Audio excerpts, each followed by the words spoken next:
It was a ghost, a phantom with a rifle.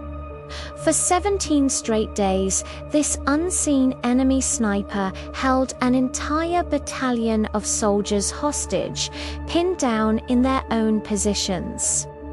Every single day, the casualty count ticked higher. One man, hiding somewhere in the vast, unforgiving landscape, was systematically dismantling them, piece by piece. Morale was plummeting. The command was in a state of controlled panic. How could one person cause so much chaos? How could he be so good, so invisible? Supplies couldn't get in, the wounded couldn't get out, and every shadow, every rustle of leaves sent a fresh wave of terror through the ranks. They were trapped, and their hunter was patient. The frustration was boiling over. Patrols sent to find the sniper never came back or returned with fewer men. Blindly firing mortar into the suspected hillsides was like throwing stones into the ocean, a complete waste of ammunition and a move that only revealed their own desperation. The sniper's position was a complete mystery. He seemed to be everywhere and nowhere at once, a master of his deadly craft. The battalion was bleeding out, and the command knew that if something didn't change, they wouldn't just be pinned down, they would be annihilated. The pressure was immense. Every passing hour meant another potential loss, another family receiving devastating news. Amidst the growing despair, one soldier, a scout named Thomas, decided he'd had enough. He wasn't the strongest or the fastest, but he was a keen observer, a thinker. He watched as his friends fell, one by one, and a cold, determined resolve settled in his gut. While others were paralyzed by fear, Thomas started to see the chaos as a puzzle. A deadly high-stakes puzzle, but a puzzle nonetheless. He knew that reacting with brute force was useless. This enemy wasn't just a shooter, he was a strategist. And to beat a strategist, you had to become a better one. He requested permission from his commanding officer to go out alone. It was a suicide mission, they told him. But Thomas knew it was the only chance they had.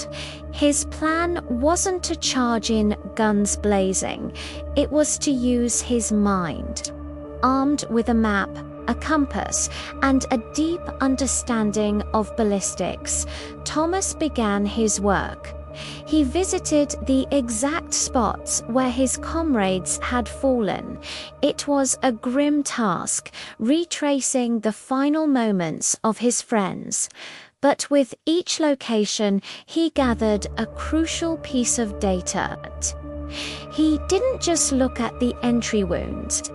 He analyzed the angle of impact, the way the bullets had ricocheted or lodged themselves into the earth and trees. He was creating a map not of the terrain, but of the sniper's line of sight. Each casualty location was a dot on his map, and from each dot he drew a line, a potential trajectory pointing back towards the ghost. Slowly, painstakingly, a pattern began to emerge. The lines he drew on his map weren't random. They started to converge. They all pointed towards a specific, elevated ridge several hundred meters away. But the ridge was huge, covered in dense foliage and rocky outcrops. The sniper could be anywhere up there. Thomas needed more. He began factoring in the elements. He observed the wind patterns at different times of the day, noting its speed and direction. He used his altimeter to calculate the elevation difference between his position and the ridge. Every variable mattered. A sniper of this caliber would be accounting for wind drift, bullet drop over distance, even the subtle rotation of the Earth. Thomas had to think like him. He calculated how the wind would have pushed the bullet on Tuesday afternoon. He estimated the bullet drop required for a shot from that ridge on Friday morning. It was a complex three-dimensional mental equation. He was reverse engineering each and every shot. After days of meticulous analysis, the intersecting lines on his map, adjusted for wind and elevation, narrowed down the possibilities.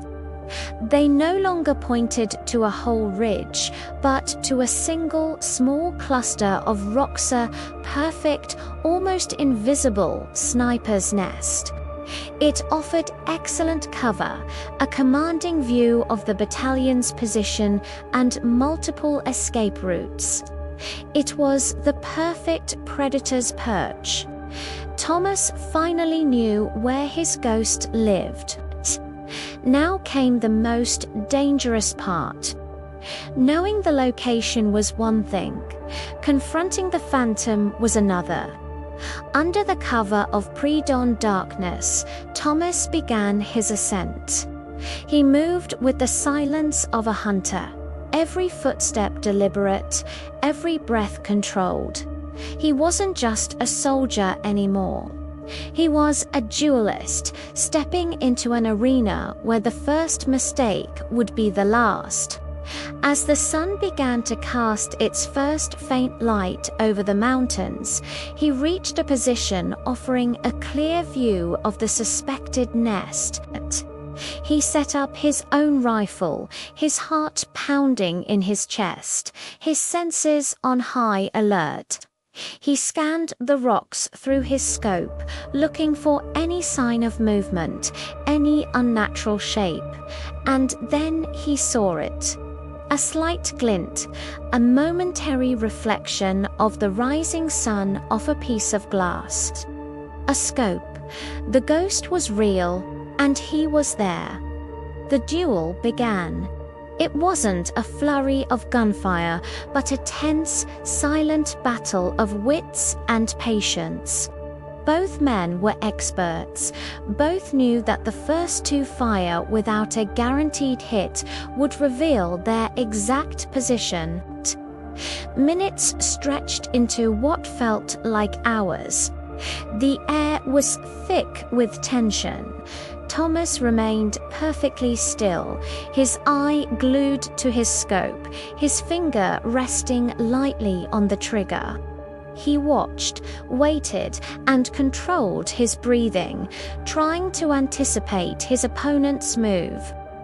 Suddenly, a muzzle flash erupted from the rocks. The sound of the shot cracked through the morning air a split second before the bullet tore through the flesh of Thomas's shoulder.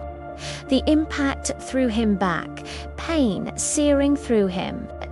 He had made a tiny, almost imperceptible shift, and the enemy sniper, with inhuman perception, had capitalized on it. Thomas grit his teeth, fighting back the blackness that threatened to overwhelm him. He was hit, bleeding, but he was alive. And more importantly, he now knew exactly where his enemy was. The muzzle flash had been the final confirmation. Ignoring the blinding pain, Thomas crawled back to his rifle. His arm was a mess, but his will was unbroken. He knew he had one chance, maybe less. His opponent would be relocating, assuming the shot had been fatal. Propping the rifle on a rock, using his uninjured arm to steady it, Thomas took aim at the spot where the flash had originated. He took a deep, shaky breath, let half of it out, and tried to calm the frantic beating of his heart. The world narrowed to the view through his scope. He remembered the wind calculations, the bullet drop. He adjusted his aim ever so slightly, leading his target. He pictured his fallen comrades. This was for them. He squeezed the trigger. The rifle bucked against his good shoulder. For a moment, there was only the ringing in his ears. He watched through the scope, his breath held tight in his chest. For a long, agonizing moment, nothing happened. Had he missed? Did the sniper escape? Then he saw it. A rifle clattering down the rocks, followed by the slow, final slump of a body. Silence returned to the ridge. A profound, absolute silence. He had done it. The ghost was gone. Down below, the battalion waited. The morning was unusually quiet. The daily crack of the sniper's rifle was absent. Hours passed. An uneasy hope began to spread through the camp. Patrols were sent out, cautiously at first, then with growing confidence. They found Thomas, weak from blood loss but alive, his grim mission complete. The threat that had terrorized them for 17 long days was finally over. Thomas wasn't just a scout. He was the man who stared into the abyss and fought back. His courage and intelligence had saved them all. The legend of the ghost sniper ended, replaced by the story of the lone soldier who refused to be a victim and became a hero. Thanks for watching, and if you enjoyed this story, don't forget to like and subscribe for more.